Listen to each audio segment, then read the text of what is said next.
Hey guys, welcome to Deactivating channel. Hope you guys having a great day. Today in this video, I'm going to show you how can you remove threads link from your Instagram bio. So guys, at first just go to your Instagram. Now click the bottom last profile icon and click on edit profile.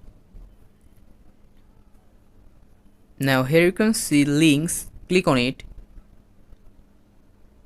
And after clicking links, here you can see a threads link here. Just click on your threads link.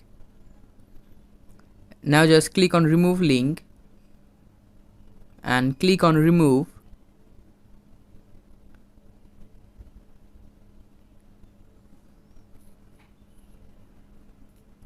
Now you can check here that your threads link has been removed from your Instagram bio.